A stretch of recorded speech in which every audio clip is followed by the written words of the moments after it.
Hi,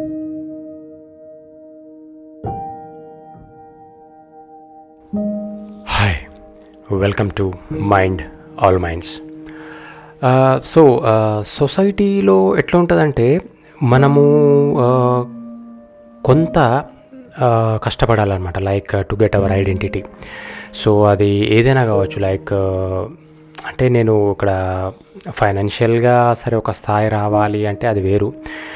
but ఒక identity అంటే సరే, ఐడెంటిటీతో పాటు మనకు ఫైనాన్షియల్గా వస్తుందా లేకుంటే ఫేమ్ అవన్నీ తర్వాత, బట్ గుర్తింపు అనేది రావాలి అంటే కొంచెం మనం కష్టపడ్డ తర్వాత, అంటే ఒక స్థాయి వచ్చేంతవరకు మనం కష్టపడితే ఆటోమేటిక్గా పక్క వ్యక్తి మన గురించి చెప్పడం స్టార్ట్ చేస్తాడనమాట. సో అప్పుడు మనము అంతా కష్టపడాల్సిన అవసరం ఉండదు. The only thing is that you have to get your identity and you have to stick to that.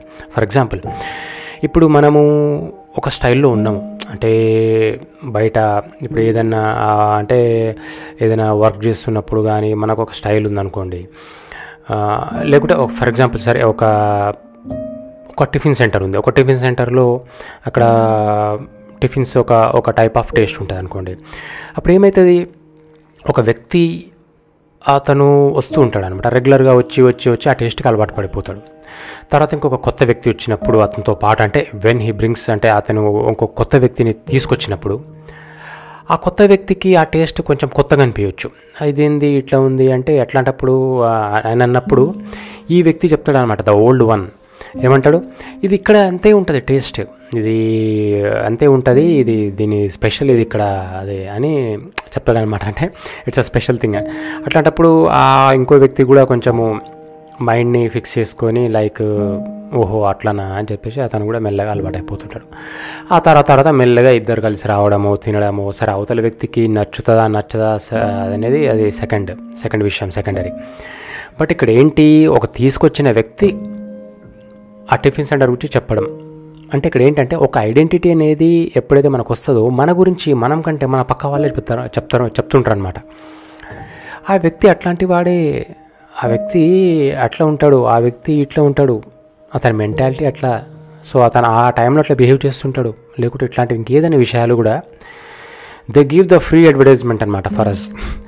So అంటే అట్లని కాదు, సరే అది బ్యాడ్ థింగ్ అయితే బ్యాడ్ చెప్తారు, గుడ్ అయితే గుడ్ చెప్తారు, అది వేరే విషయము. But what I mean to say is, first when you start your own individuality and ఎప్పుడైతే నువ్వు నీ ఐడెంటిటీ కోసం when you strive and when you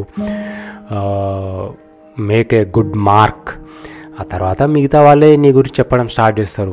so అప్పటి వరకు మాత్రము మనము కాన్స్టాంట్గా వాట్ ఈస్ వి అండ్ మనం ఎట్లా ఉండాలి ఏంది అనేది చేసుకున్న తర్వాత ఆటోమేటిక్గా చెప్తుంటారు అనేది what I mean to say. So సమాజం ఏమనుకుంటుందనో లేకుంటే ఇంకేదో అనుకుంటుందనో మనము మన ఐడెంటిటీని మనము పోగొట్టుకోవద్దు. సో నీలో అనిపించినవి, నువ్వు అనుకున్నవి, లేకుంటే నువ్వు ఎట్లా ఉండాలనుకుంది, so how you behave in society, నువ్వు రియల్ టైంగా ఎట్లా బిహేవ్ చేయాలనుకుంటున్నావు, అంటే ఒకరి ముందు ఇంకొకరి ముందు ఇంకోలాగా అట్లా కాదు, వాట్స్ యువర్ ట్రూ బిహేవియర్ అనేది మనము చేసుకుంటూ అయిపోతుంది. సరే చిన్న చిన్న మార్పులు అందులో ఏమైనా బ్యాడ్ ఉంటే అవి మార్చుకోవాలి, అది వేరే విషయము. అట్లా కాకుండా నువ్వేం చేయాలనుకుంది చేసినామనుకోండి, అంటే ఒక బిహేవియర్, అదొక ఎస్టాబ్లిష్మెంట్, ఆ తర్వాత మంచి అయితే చెప్పుకుంటారు, వాళ్ళే చెప్తారు, మనం ప్రతిసారి చెప్పాల్సిన అవసరం లేదు. వాళ్ళు మనల్ని ఓన్ చేసుకుంటారు అనమాట. ఈ వ్యక్తి ఇట్లాంటి వాడు తెలుసా అంటే మనం చెప్పిన దానికంటే వాళ్ళే చెప్తుంటారు అనమాట. So the final thing is that be you, be as you are and make your identity and the society will take you, it will take you on, అదే ఇంట్రడ్యూస్ చేస్తుంటుంది నీ గురించి. So that's the thing. And so thanks for listening. Thank you.